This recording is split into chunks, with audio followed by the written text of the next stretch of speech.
Oke, kembali lagi dengan gua Hanif di channel Nif Story. Di video kali ini ada yang sedikit berbeda karena kali ini gua mau podcast tentang mistis di pendakian gunung. Dan narasumber hari ini adalah teman gua yang hobi banget dengan naik gunung. Oke, bagi kalian yang kepo dengan cerita hari ini, terus simak video gua dan simak terus video ini setelah pesan-pesan berikut ini. Halo Bang Habib. Ya, halo. Apa kabarnya Bang? Alhamdulillah baik. Udah lama gak ketemu kan? Iya nih udah berapa bulan ya? Ada sebulan ya? Setahun. Kan kemarin Iya, 2022, sekarang 2023. Buset, ya bedanya sebulan doang gitu. Iya. Oke, kan gua baru tahu nih dari cerita lu karena lu adalah seorang yang hobi banget naik gunung, bener kan? Ya sebenarnya nggak hobi sih Bang, emang lagi pengen aja. Oh, lagi pengen aja kebetulan gitu kan. Dan yang gue tahu lu punya kisah mistis yang bener-bener di luar nalar gitu ya kan? Iya, iya. Boleh diceritakan awal mula lu naik gunung itu pada tahun kapan itu? Kalau awal mula naik gunung sih Bang dari tahun 2016 ya. Itu awal mula. Awal mula. Cuman di cerita ini yang mau gue ceritain di kejadian ini tuh di tahun 2019. 2019. Itu gunung ketiga gua. Di gunung apa? Gunung Cikuray. Cikuray. Ya, setelah Gunung Gede, Pangrango, terus Cikuray nih, yang ketiga. Jadi di sini gue pengen ngebagiin cerita, mungkin dari awal banget mungkin ya ceritanya nih ya. Gue mulai dari, sebenarnya nih gue ada 5 orang nih Bang. 5 orang. Ya, kebetulan itu lagi hari libur, gue pengen ngajak anak-anak nih jalan. Gunung Cikuray ini. Sebelumnya kita belum ada tujuan nih. Sebelum ada tujuan. Iya. Akhirnya karena masing-masing sibuk nih, emang temen kerja Bang, masing-masing sibuk, kita nggak ada waktu buat ngomongin liburan. Akhirnya ngerencananya tuh H-1 Bang, sebelum berangkat. Jadi kita ngumpul, kita obrolin, kita briefing, dari sekian banyak destinasi, akhirnya kita milih gunung. Kita sepakat berlima kita milih gunung. Dan gunung itu yang terpilih ialah Cikuray. Ya, karena dari Cikuray itu ada salah satu dari berlima ini yang memang udah beberapa kali ke sana. Kalau gue jujur baru pertama kali ke Cikuray kan. Gue ikut aja atas pertujuan bersama. Akhirnya selesai ngerencanain itu, hari berlanjut, besoknya kita berangkat. Kita berangkat tuh jam 5 pagi kalau nggak salah ada. Ya, jam 5 pagi kita berangkat dari sini, kita naik bus. Mungkin kalau pendaki nih udah tahu kali bus dari sini ke Gunung Cikuray itu biasanya Singaparma pernah ya Jakarta Garut lah. Kita turun di Garut di terminal, kita naik ojek. Kita naik ojek itu pokoknya sampai terminal kalau nggak salah itu sekitar jam 8 atau jam setengah 8 gitu lah. Kita sampai di terminal, kita bawa-bawain barang, siap-siapin barang, kita naik ojek. Karena kebetulan ya sebenarnya bisa sih dari terminal ke via Pemancar ini kita naik mobil. Mungkin sekalian karena dari via Pemancar dari jalan ini ke via Pemancar tuh mobil nggak masuk Bang. Ya karena mungkin jalannya, medannya kan. Akhirnya kita putusin buat naik ojek. Ya 5 ojek kita ambil. Kita sampailah di via Pemancar. Ya kita istirahat dulu di situ. Sampai di situ pukul berapa tuh? Kalau nggak salah itu pukul jam 9-an deh Bang, nggak salah Bang. Jam 9 pagi. Iya. Sampai sana kita sarapan dulu, kita makan, akhirnya kita daftar itu jam 10-an atau setengah 11 gitu kita daftar. Kita registrasi, selesai registrasi kita lanjutlah naik. Ya pada awalnya sih kayak ke pos 1, pos 2 itu ya masih selayaknya hal normal orang naik gunung dah Bang. Ya sih normal-normal aja.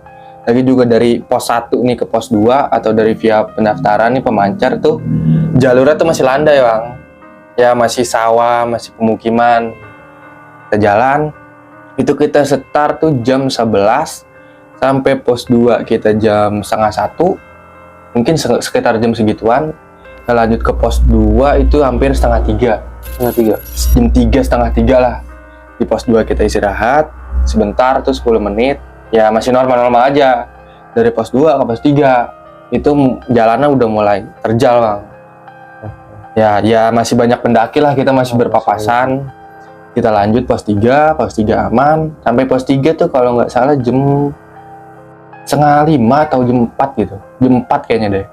Dari pos 5 pos 3 kita istirahat lagi, kita lanjut ke pos 4. Pos 4 tuh kita nyampe pengen maghrib bang, hampir setengah 6. Maghrib. Ya, niatnya tadi kita pengen lanjutin, dikarenakan malam di tengah jalan kan, apalagi leadernya ini cuma satu bang, si Rizal ini teman gua, Karena dia yang sering. ya karena dari 4 ini nih masih bener-bener awam sama gunung itu. Jadi gua tuh berangkat bertiga cowok, 2 cewek. Oh, yang 2 cewek. Ya, ini gua, Jojo, Rizal, Ica, sama si Mawar. Sedangkan yang pengalaman ini cuma 1. Si Rizal doang nih, Oke, yang Rizal udah doang. beberapa kali lah ke situ.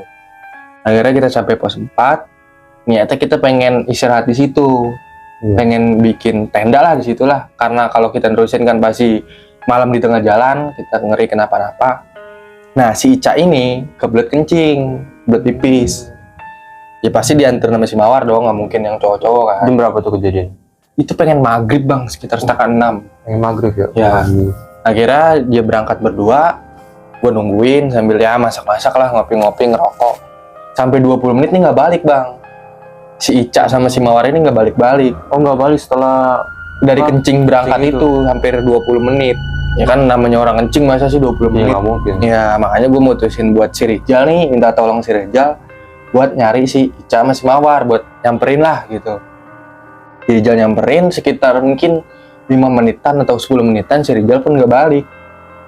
Nah gue udah mikir aneh-aneh kan. Oh, jadi si Rijalnya nyamperin, Rizal nggak balik pun nih tiga-tiganya juga. Ya makanya kan gue bilang si Jojo, yuk tungguin tenda, gue nyamperin mereka. Nggak lama gue jalan sekitar beberapa langkah, si Mawar ini datang sendiri. Ya, pokoknya dengan wajah polos dia datang, duduk di samping si Jojo. Gue tanyain dong, si Mawar kan tadi berangkat sama si Ica. Gue tanyain, si Ica mana? Kan tadi sama lu. Dia bener-bener gue tanya nggak jawab. Dia bener-bener nggak ada respon sama sekali bang. Bener-bener diem, bener-bener Diem gitu aja. ya. Akhirnya gue tanpa pikir panjang, gue ngeri ini berdua si Jojo sama si Rizal sama si Ica ini kenapa-napa kan. Akhirnya gue nitip si Jojo, yuk jagain si Mawar. Pikiran gue mungkin si Mawar lelah, capek kan, namanya baru pertama kali naik gunung. Akhirnya gue cari, ketemulah nih mereka berdua. Ternyata si Ica ini lagi ketakutan. Oh, takutan kenapa tuh? Gue tanya kan, kenapa nih Jal? Lu apain? Gue gituin sampai kata dia, ini si Ica ngomong katanya semenjak dia kencing tadi ditinggal katanya. Oh, sama si ditinggal Mawar. si Mawar ini. Iya. Kata gue udah no, Mawar udah di camp. Gue bilang udah di tenda. Ya udah kan gue bertiga balik ke tenda. Posisinya tuh di tenda, jadi tenda tuh bentuk L bang. Sini tenda cewek, sini tenda cowok. Jadi si Jojo sama si Mawar tuh di tengah-tengah. Tadi sih pas gue tinggal. Gue balik lagi, gue tanya si Jojo, si Mawar mana? Tadi ke belakang, kata si Jojo begitu kan. Gue cek ke belakang, bener-bener nggak ada bang. Ya namanya orang kalau ke belakang mah kan namanya hutan bang. Kita pasti lihat lah. Iya. Ini bener-bener nggak ada jejak sama sekali. Akhirnya dari perdebatan itu kita nanyain si Mawar kemana. Nggak lama si Mawar datang. Si Mawar datang. Iya. Tapi bisa diajak ngomong yang ini. Bisa. Gue tanya dong, Mawar lu dari mana? Tadi kan di sini ngapain pergi lagi, gue gituin. Dia jawab katanya gue nemenin si Ica kencing. Padahal posisinya tuh si Ica udah bareng kita bang. Jadi dia tuh udah nyamperin dengan posisi tuh si Ica di sini. Oh, Ica di tenda gitu. Iya, bareng gua. Sedangkan yang Mawarnya tadi di tenda Nggak ada. Nggak ada. Dia bilang, gua habis nemenin Ica pipis, kata dia gitu. Ya gua ngomong dong, ini si Ica di sini. Nah, akhirnya tuh berdua bingung. Jadi si Ica ngakunya ditinggal. Nah, si Mawar ini ngakunya nemenin si Ica. Jadi kalau gue gambarkan itu ini kisah apa? Ada sosok makhluk astral yang menyerupai si Mawar ini. Ya, mungkin gitu, Bang. Bisa dibilang begitu. Akhirnya kan sama-sama bingung nih. Akhirnya gue mikir karena udah kejadian kayak gitu nih, udah nggak beres nih kan. Nah, si Jojo ini ngajakin kita buat, kita udah diriin tenda nih. Si Jojo ini ngajakin kita buat lanjut ke pos 5. Sedangkan itu posisi udah maghrib. Ya pamali lah kalau Ya, maghrib, pendaki-pendakiin tahu. Tapi dia maksa, bukan ya ngajak kita buat ke sana, kata dia nanggung kan. Di sisi lain kita juga mikirin takut napa-napa. Akhirnya karena nanggung, ya udahlah kita lanjutin lah tuh pos 5. Kita berangkat tuh maghrib, habis maghrib lah. Kita sampai pos 5 tuh sekitar jam 7 atau setengah 8 gitu. Itu dia. Ya, ya itu pos 5. Kita diriin tenda, normal segala macem. Nah si Ica ini, dia nggak ngomong sama sekali bang, semenjak perjalanan. Oh jadi gantian nih si Ica yang nggak Iya. ngomong sama sekali. Ya, justru si Mawar sehat-sehat aja. Oh jadi semuanya. Ya karena dari kejadian tadi tuh sebenarnya si Mawar tuh memang nggak kenapa-napa bang. Ya, yang tadi gue bilang berarti ada yang Menyerupai. Oh. Ya. Jadi si Ica nih bener-bener dari pos 4 ke pos 5 itu sama sekali nggak ngomong, kita tanya nggak jawab, kita kasih minum nggak mau. Kita pikir kan ngerinya sakit atau gimana. Iya. Kira kita diriin tenda, ya normal, kita masak makan malam, kita tidur lah tuh. Kita tidur, kita bangun jam 4 mungkin, jam 4-an, apa setengah 4 gitu. Buat ngelanjutin lagi kan. Iya. Nah, tenda itu kita tinggal di pos 5. Oh jadi Ya, karena kalau dibawa ke summit tuh ya lumayan berat. Kita ngurang-ngurangin beban lah. Akhirnya kita nanjat tuh jam setengah 4, jam 4-an kita nanjat. Ya sampai summit pun, sampai puncak sekitar jam mungkin jam 7 atau jam 6, jam 7 atau jam 8 gitu pokoknya lah. Karena kita banyak istirahat juga. Karena kita juga bawa si 2 perempuan ini baru pertama kali juga. Ya masih banyak keluhnya dah bang. Jadi lama di perjalanan, kebanyakan istirahat. Kita nyampe summit jam 7-an mungkin. Ya nikmatin pemandangan segala macem, ngopi-ngopi kan, ngerokok. Akhirnya kita mulai mutusin buat turun tuh sekitar jam 9. jam 9 Ya dari summit itu jam 9 pagi. oke. Ya akhirnya kita mutusin buat turun, kita ke pos 7. Ya pos 7 aman, ke pos 6 aman. Nah di sampai pos 6 nih pas lagi istirahat nih, si Cak gue tanyain lagi bang, Cak kenapa diem aja? Dia tuh responnya cuman ngangguk sama geleng-geleng doang. Oh masih tetap nggak, Masih diem aja gitu. Iya, dari awal dari pos 5 naik ke atas tuh dia diem. Iya, sekitar berapa jam tuh kira-kira? Mungkin ya lumayan lama bang, dari pos 5 ke summit aja bisa 4 jam atau 3 jam 4 jam atau 3 jaman. atau 3 jaman nggak minum sama sekali dan Nggak. diem aja gitu. Diem aja. Ya gue mikir, ya gue berusaha pikir positif kan. Iya. Ya hal-hal aneh buang ulah, mungkin dia sakit atau gimana. Pokoknya gue sampai pos 7 masih nggak ngomong, pos 6 gue tawarin minum pun nggak ngomong. Jadi kita tuh serba salah bang, kita pengen ngelanjutin jalan tapi kita khawatir sama si Ica ini. Sedangkan waktu terus berjalan kan. Jadi kita lama tuh ya semenjak dari atas ke bawah itu. Pokoknya dari summit ke pos 6 tuh hampir sore bang. Kita berangkat dari jam 9 nyampe pos 6 tuh sekitar sore jam 4-an. Itu termasuk lama bang. Jadi dulu di gunung itu berapa hari? Ya bisa dibilang 2 hari. 2 hari sih. 2 hari ya? 2 hari 2 malam. 2 malam. Ya kebetulan karena besok memang nggak ada kegiatan nih anak-anak. Akhirnya sampai pos 5 tuh sekitar jam 4-an. Kita teruslah ke pos 4. Nah di pos 4 ini udah pengen maghrib lagi. Maghrib lagi. Ya akhirnya kita mutusin diriin tenda karena kita masih khawatir sama keadaan si Ica nih. Karena baru pertama kali responnya juga begitu kan. Akhirnya kita diriin tenda. Nah masalahnya nih si Jojo ini bang, dia tuh pengen buru-buru turun. Apalagi dia tuh kalau bercanda tuh omongan kadang suka nggak dijaga. Oke. Ya ngomong-ngomong kasar lah. Sedangkan itu kan bukan tempat kita juga. Akhirnya kita diriin tenda di situ di pos 4. Nah, barulah nih si Ica nih cerita. Baru kali itu dia ngomong kalau dia tuh sebenarnya pas awal berangkat ke pos 4, dia bukan kencing, bukan pipis. Tapi buang pembalut, Bang. Ganti pembalut. Berarti posisinya dia naik gunung lagi keadaan haid gitu ya. Iya. Dia itu maghrib posisinya Iya. pas itu ya. Sebenarnya sebelum berangkat pun gue udah briefing sama anak-anak kalau misalkan ada kejadian apa-apa yang mendadak, ngomong. Gitu loh. Daripada udah ngomong di sana kan berabe, bahaya, akhirnya kejadian. Mungkin karena dia takut nggak diajak mungkin. Nah, Si Ica ngomong begitu. Nah beberapa lama dia buat kencing lagi tuh si Ica. Sama si Mawar lah ditemenin. Kencing normal balik, ya kan. Nah tiba-tiba pas balik ini kita lagi ngumpul gitu kan. Si Mawar ini surupan bang. semua orang kesurupan. Ya. Apa tuh? Sosoknya? Kayak hewan, kayak macan lah gitu. Kayak macan. Iya.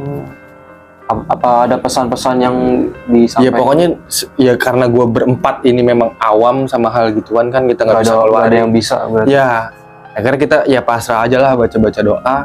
Sampai tuh keluar sepatah-patah kata yang ngerasukin si Mawar ini ngomong, pokoknya intinya ini tempat saya. Pokoknya intinya tuh kita disuruh jaga omongan, Bang. Oke, gara-gara tadi teman lu Ya mungkin kepikiran gue langsung tertuju ke situ. Mungkin gara-gara si Jojo ngomong nggak dijaga, mungkin kan. Nah, yang tadinya si Rizal di samping gua, itu tiba-tiba gue nengok dia udah di belakang gua, Bang, sekitar mungkin 15-20 meter lah. Itu ngebelakangin gua madep sana. Gue bingung kan, toto kesono ngapain. Gue samperin, kenapa Jal? Tadi ada kakek-kakek katanya manggil dia. Ya, cuman di situ posisinya cuman dia yang tahu. Kakek-kakek gimana kan gitu. Pokoknya tadi pas si Mawar lagi kesurupan, gue ditambahin kakek, gue disuruh ke situ, ada yang pengen disampaikan katanya begitu. Iya. Nyampein apa dia? Gue tanya, kata dia, pokoknya kalau mau turun jangan malam ini. Oh, kakek-kakeknya menyampaikan itu. Ya. Dengan polosnya si Rizal ini ngomong kan, katanya suruh sampein ke anak-anak. Udah dong kita sampein ke anak-anak. Si Mawar akhirnya pas keluar itu, ya kayak orang kurang sehat gimana sih, masih lemas kan. Akhirnya kita masak. Udah kita biarin aja, mungkin karena memang salah kita kan. Pas selesai si Mawar cerita, si Ica cerita bahwa dia buang pembalut, gue tanya masih tahu tempatnya, kalau masih tahu ambil lagi. Karena kita datang bersih ya pulang harus bersih. Iya. Karena ini juga kan bukan tempat kita gitu loh. Betul. Ya ngobrol-ngobrol, pokoknya sebelum tidur kita ngobrol-ngobrol. Nah di tengah obrolan nih Bang, itu sekitar mungkin jam 7 atau setengah 8. Di tengah obrolan kita lagi masak. Itu ada suara di belakang tenda kayak manggil nama, Bang. Manggil nama Ica gitu. Oh, manggil nama si Ica ini? Iya. Di awal sih gue nggak denger. Cuman si Ica tiba-tiba nyeletuk. Siapa sih yang manggil gue, iseng banget. Kata dia begitu.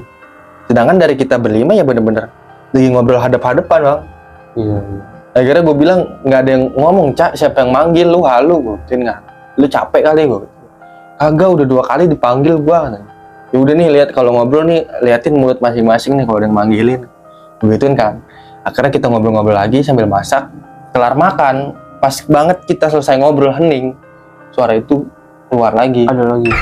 Itu kita bareng-bareng dengar semua, Bang. Manggil Ica. Itu ya kita takut juga mau kabur kemana kan. Akhirnya kita buru-buru beres-beres. Yang lain masuk tenda. Nah, di situ gue jaga posisinya. Jadi tidurnya tuh ganti-gantian, Bang. Yang cewek 2 tidur, si Jojo tidur, gue masih Rizal. Iya. Ya kan posisi tenda kita tuh di pos 4 tuh kayak L gitu ya, begitu tuh. Nah, pokoknya karena kita ngindarin badai juga kan. Jadi apa sih, camp kita tuh rada ngejauh sama camp yang lain, Bang. Sekitar mungkin 20 meter. 20 meter. Ya, jadi tempat kita tuh masih dikelilingin pohon gitu. Jadi bener-bener cuma tenda kita doang. Jadi satu sama jarak sama pendaki yang lain tuh jauh. Ya, masih ya 15-20 meter lah. Akhirnya udah pada tidur, itu sekitar mungkin jam 10, jam 11 gitu. Gue lagi ngobrol, itu kayak ada suara di belakang tenda tuh. Kayak buah jatuh, Bang. Buah jatuh. Pokoknya buah-buah gede, mungkin buah duren atau buah nangka. Ya cuman dari lokasi itu, gue nggak ngeliat ada pohon duren, pohon nangka, Bang. Ya. Itu sampai 3 kali bunyi. Pertama bunyi, dep. Gue sama si Rizal ini denger. Kata gue, cek Rizal, gue nggak mungkin sendiri. Gue juga jiper, karena bukan kawasan gue. Akhirnya gue sama si Rizal ngecek ke belakang tenda, itu nggak ada apa-apa. Sama si Rizal nih berdua ganti-gantian shift kan.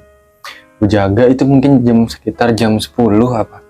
Itu kayak ada suara buah jatuh di belakang tenda gitu. Kayak buah gede, Bang. Ini bunyi puk gitu. Gue denger sama si Rizal berdua, gue denger.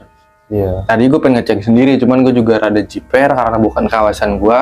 Karena gue ngajak si Rizal buat ngecek kondisi. Di situ nih ada apaan. Masalahnya kalau buah pun kayak kedengeran sih buah-buah gede, Bang, kayak duren, nangka gitu kan. Dubuh gitu ya. Ya gue lihat di sekitar sih nggak ada pohon duren, pohon nangka. Kira gue cek sama si Rizal, itu nggak ada apa-apa sama sekali. Bener-bener bersih. Di pikiran gue sih ya kalau nggak buah atau hewan buas kan ngeri juga, namanya hutan. Iya. Akhirnya kita balik lagi tuh jam 10 lah, jam 10-an kita ngobrol-ngobrol lagi, ngopi. Nggak lama, sekitar selang 5 menit bunyi lagi bang. Ini lagi. Jeduk, bunyi yang sama di tempat yang sama. Oke. Gue ngecek lagi sama si Rijal. Nah, ternyata yang memang nggak ada apa-apa. Sampai 3 kali gue ngecek dan 3 kali bunyi itu nggak ada apa-apa. Akhirnya ya waktu berlalu, jam 12 gue ganti shift sih sama si Jojo. Di shift gue gantiin tidur, dia ngejaga. Sampailah pagi, sekitar mungkin jam 4 atau setengah 5 lah, udah rada biru lah, langit udah terang. Ini jam 5-an itu. Gue bangun, gue tanya si Jojo, semalam dapet kejadian apa Jo? Gituin kan. Enggak, nggak apa-apa, nyelau aja, gue ngerokok, kata dia. Oh aman nih berarti, aman, aman. Udah kan, dari situ kita beres-beres. Ya pokoknya kita mulai dari pos 4 itu terang deh kayaknya deh. Jam 6-an atau setengah 7 kita mulai turun karena beberes dulu. Kita jangan sampai ada yang lupa lagi, entah itu sampah atau segala macem. Kita beres-beres, kita mungkin jam 6 setengah 7 kita turun ke bawah.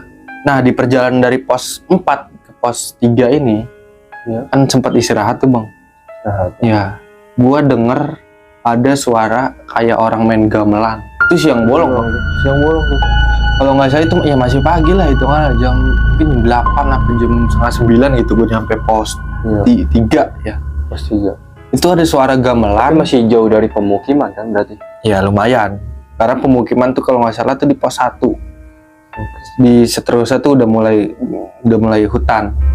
Di pos 3 itu gue denger ada suara gamelan Jawa. Dibarengin nggak berapa saat lagi tuh dibarengin sama suara kayak orang di pasar, gimana sih bang, rame. Oh rame gitu. Ya. Tapi emang posisinya emang lu berlima doang dan masih jauh dari pemukiman. Iya, dan itu pun gue nggak sama sekali berpapasan sama pendaki, itu nggak sama sekali. Jadi bener-bener rombongan gue doang, berlima doang. Itu bener-bener jelas suara gamelan sama suara pasar. Kan kalau pasar zaman sekarang kan mungkin orang jual beli ya pakai duit. Iya. Kalau yang dari gue dengar itu, jadi dia tuh kayak tuker barang bang, sistemnya. Sistem barter gitu. Iya. Ya kayak mungkin zaman dulu lah. Iya. Akhirnya nggak gue hirauin, mungkin cuman perasaan gue doang kan.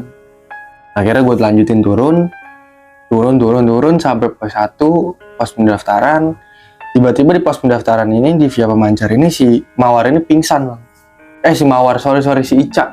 Si Ica pingsan. Ya, si Ica tiba-tiba ya jatuh pingsan aja gitu bang. Mungkin pikiran kita dari atas nih, dia udah nggak sehat nih kan.